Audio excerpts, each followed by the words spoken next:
Hello, আমি আম্মি বলছি। আমি তোমাদের আজকে একটা গল্প পড়ে শোনাবো। সেই গল্পটার নাম হচ্ছে ঠাকুরদা, আর লেখক রবীন্দ্রনাথ ঠাকুর।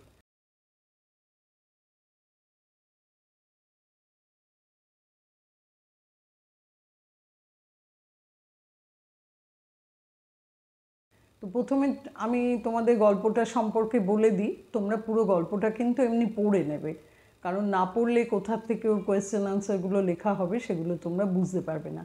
কিন্তু আমি ছোট করে তোমাদের গল্পটা সম্পর্কে একটা আইডিয়া দিয়ে দিই। তাহলে শুরু করছি, তোমরা শোনো। ঠাকুরদা ছিলেন নয়নজোড়ের জমিদারের শেষ বংশধর। এই নয়নজোড়ের জমিদাররা বড়লোকি চালের জন্য খুব পরিচিত ছিল। তারা কি করতো, তারা বেড়ালের বিয়ে দিয়ে বা যে কোনো উৎসবে দেদার টাকা খরচ করত। এবার কি হলো, এই অতিরিক্ত বিলাসিতা বা অতিরিক্ত খরচের জন্য আস্তে আস্তে কী হলো, তাদের জমিদারি অবস্থা খুব করুণ হতে শুরু হলো।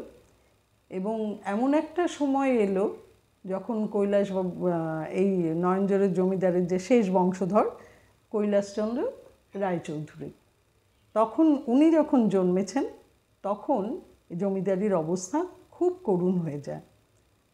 তো এই কৈলাসচন্দ্র রায়চৌধুরীকে আবার ঠাকুরদা বলেও বলা হতো, সম্বোধন করা হতো। এবার কি হলো, নয়নজোড়ের জমিদাররা সাধ্যের অতিরিক্ত ব্যয় করে প্রায় নিঃস্ব হয়ে গেছিল। এবার কৈলাসবাবু যখন এলেন তখন কৈলাসবাবু সেই নিঃস্ব অবস্থায় তিনি জমিদারি যতটুকু ছিল ততটুকু বিক্রিবাট্টা করে তিনি কলকাতা শহরে তার ছেলে এবং তার নাতনিকে নিয়ে চলে আসেন। কিন্তু কিছুদিনের মধ্যে তার ছেলে মারা যায়, অকালেই মারা যায়, এবং নাতনি কুসুম তার সঙ্গে কলকাতার একটা ভাড়া বাড়িতে থাকতে বাধ্য হয়। বুঝতে পারছো অতিরিক্ত খরচের অবস্থা কী হয়, জমিদারিও কিন্তু একদিন শেষ হয়ে যায়।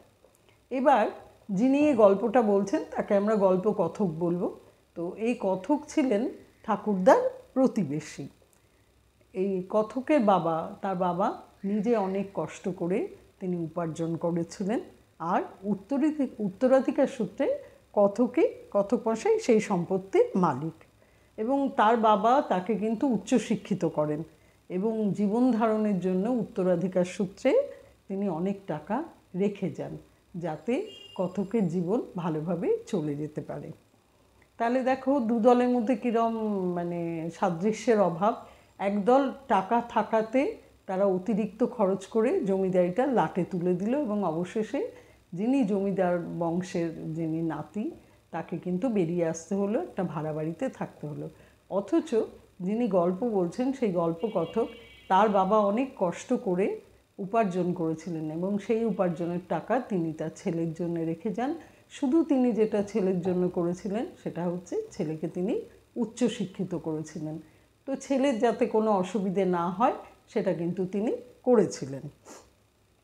যাই হোক, এবার কৈলাসবাবু যতই যা হোক, উনি তো নয়নজোড়ের জমিদার ছিলেন এককালে, সুতরাং তার খুব গর্ব ছিল, তিনি যথেষ্ট গর্ব করতেন। তারপরে কৈলাসবাবুর বাড়িতে কিন্তু পাড়ার অনেক লোকের যাতায়াত ছিল। এমনি বেসিক্যালি কিন্তু উনি নিরীহ লোক ছিলেন, এরকম নিরীহ লোক সচরাচর দেখা যায় না। সুখে দুঃখে সবসময় তিনি প্রতিবেশীদের পাশে থাকতেন, আর তাদের কারোর সঙ্গে দেখা হলে তাদের তো খোঁজ করতেনই, তাদের পরিবারেরও খোঁজখবর করতেন। এছাড়াও তিনি ছিলেন খুব পরিষ্কার পরিচ্ছন্ন স্বভাবের। তখন তো আর তার চাকর রাখার মতো অবস্থা ছিল না।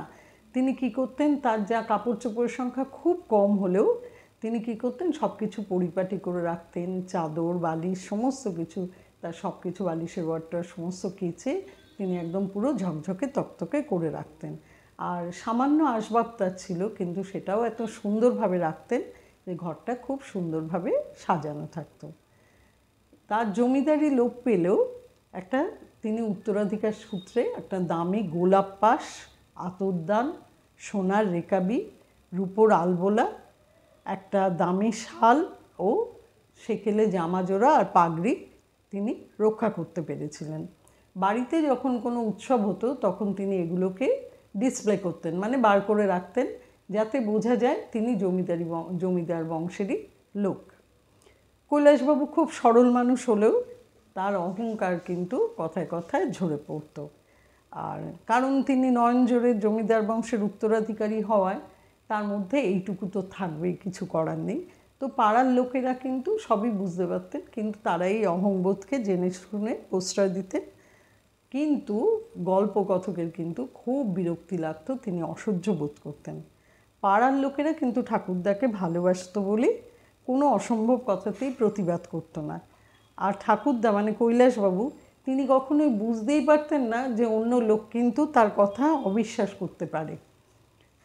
এবার গল্পকথকের কখনো মনে হতো যে ঠাকুরদার যে মেকি আভিজাত্য, সেটাকে এই বোধটা সকলের সামনে ভেঙে দিয়ে ঠাকুরদা কেমন সেটা প্রকাশ করে দেয়। কিন্তু যেভাবেই হোক তিনি সেটা করব ভেবেও কিন্তু করেননি। আর কথক নিজে উচ্চশিক্ষিত, সুপুরুষ এবং সচ্ছল পরিবারের। ঘটক মারফত তার বিয়ের জন্য প্রচুর সম্বন্ধ আসতে থাকে এবং অনেক পণ দেওয়ার প্রস্তাবও কন্যাপক্ষ থেকে করা হয়। কিন্তু কথকের শুধু মনে হচ্ছিল যে না, তার বোধহয় প্রাপ্য হচ্ছে বড়লোকের একমাত্র মেয়ে এবং পরমা সুন্দরী কন্যাই তার প্রাপ্য। সেই জন্য তিনি কোনো সম্বন্ধতে তিনি হ্যাঁ বলেননি। আর তাছাড়া তার একটা রাগও ছিল একটা কারণে। তিনি দেখছেন, তিনি ঠাকুরদাও জানেন যে কথকের জন্য প্রচুর সম্বন্ধ আসছে, কিন্তু কখনোই ঠাকুরদা কৈলাসচন্দ্র তিনি কিন্তু কখনোই আগ বাড়িয়ে তার সঙ্গে তার নাতনির বিবাহযোগ্য নাতনি থাকতেও কিন্তু তার বিয়ের কথা তিনি কখনোই উপযাচক হয়ে তাকে বলেননি। কথকের ভেতরে ভেতরে খুব খারাপ লাগতো, কারণ তিনি এক্সপেক্ট করতেন যে হয়তো ঠাকুরদা এরকম একটা কিছু বলবে এবং তার খুব রাগ হতো। এবং তারপরে কি করলেন, একদিন একটা বাজে মতলব করলেন। তিনি ঠাকুরদার এই গর্ব ধূলিসাৎ করার জন্য একটা বদ মতলব আঁটলেন। তিনি কি করলেন, তার এক বন্ধুকে ছোটলাট সাজালেন। আর তার আগে ঠাকুরদাকে বললেন যে ছোটলাটের সঙ্গে আমার দেখা হয়েছিল, তিনি নয়নজোড়ের জমিদারদেরকে কেমন আছে সে কথা জিজ্ঞেস করেছে। তখন আমি তাকে বলেছি যে নয়নজোড়ের জমিদারবাবু এখন আমাদের এখানেই আছে, তাই তিনি আজকেই দুপুরবেলা আপনার সঙ্গে দেখা করতে আসবেন বলেছেন। তো এই কথা কিন্তু কৈলাসবাবুর কিছুই, তাতে কিন্তু তিনি হতভম্ব হয়ে যাননি। তিনি ভেবেছেন এটা হতেই পারে, কিন্তু তিনি একটু অস্বস্তি বোধ করেন, কারণ কিভাবে তাকে তিনি আপ্যায়ন করবেন। এদিকে এগুলো তো পুরোটাই সাজানো ব্যাপার। কথক কী করেছে, ওই ভদ্রলোককে, ওই তার এক বন্ধুকে, তার এক পরিচিতকে ছোটলাট সাজিয়ে জুড়ি গাড়ি করে সেই কৈলাসচন্দ্র বাড়িতে পাঠায়। তো তিনি এসে উপস্থিত হন এবং তাকে আসতে দেখে যা হয়, কৈলাসচন্দ্র তার সেই উত্তরাধিকার সূত্রে প্রাপ্ত সমস্ত কিছু নিয়ে সেগুলোকে ডিসপ্লে করে সেই বহুমূল্য চাদর, আশরফির মালা, আতরদান, গোলাপদান এগুলো সব দিয়ে সাজান। এবার ছোটলাট যিনি হয়ে এসেছিলেন তিনি কিছুটা কথাবার্তা বলে তারপরে যাওয়ার সময় সেই বহুমূল্য চাদর, আশরফির মালা, আতরদান, গোলাপদান সব কিছু সঙ্গে করে নিয়ে যান। আর জমিদার আমাদের কৈলাসচন্দ্র, উনি এই ব্যাপারটা প্রথমে কিছু বুঝতে পারেননি। পরে ভাবলেন হয়তো এখানে হয়তো এটাই রেওয়াজ, এগুলো হয়তো উপহারস্বরূপ নিয়ে যান। খারাপ লাগলেও কিন্তু তিনি কিছু বলেননি। এবার কথক কী করছিল, তিনি পাশের ঘরে চুপটি মেরে ঘাপটি মেরে বসেছিলেন। তিনি এই সব কিছু দেখে তার তো প্রচণ্ড হাসি পেয়ে যায়। সে সেই ঘর থেকে হাসতে হাসতে বেরিয়ে আসে। বেরিয়ে এসে দেখে তাকিয়ে যে কৈলাসচন্দ্রর নাতনি কুসুম তক্তপোষের ওপর উপুড় হয়ে কাঁদছে। ঠাকুরদার এই অপমানটা সে সহ্য করতে পারেনি এবং যখন সে কথককে দেখতে পায় তখন সে কথককে প্রশ্ন করে যে ঠাকুরদা আপনার কী করেছিল যে আপনি ঠাকুরদাকে এইভাবে অপমান বা অসম্মান করলেন। তখন কুসুম এমনভাবে প্রশ্ন করে যে ঠাকুরদাকে কেন তিনি এইভাবে ঠকালেন। কথক কিন্তু তাতে অনুতপ্ত বোধ করেন। করে কথকের মনে হয় উনি কিন্তু প্রথমে বুঝতেই পারেননি যে এতটা লোকে আঘাত পেতে পারে। একটা মনে তিনি কতটা আঘাত দিয়েছেন তিনি সেই মুহূর্তে উপলব্ধি করতে পারেন এবং চুপচাপ তিনি বাড়ি চলে যান। পরের দিন যে উপহারগুলো ছোটলাট নিয়ে গেছিল সেই উপহারগুলো তিনি চুপি চুপি এসে ফেরত দেন। তিনি যখন ফেরত দিতে আসেন তখন তিনি শুনতে পাচ্ছেন পাশের ঘরে ঠাকুরদা আর নাতনির বাক্যালাপ।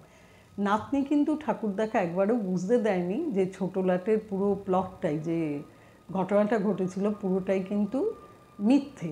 সেটা না বুঝিয়ে নাতনি কিন্তু তার সঙ্গে ছোটলাটের সঙ্গে তার কী হলো না হলো এইসব ছোটলাট আসার ব্যাপারে তিনি অনেক কথাবার্তা বললেন এবং ঠাকুরদাও বানিয়ে কথা বলে কুসুমের সঙ্গে বানিয়ে বানিয়ে অনেক কথা বলল। কুসুম কিন্তু এটা শুনে খুব উপভোগ করছিল।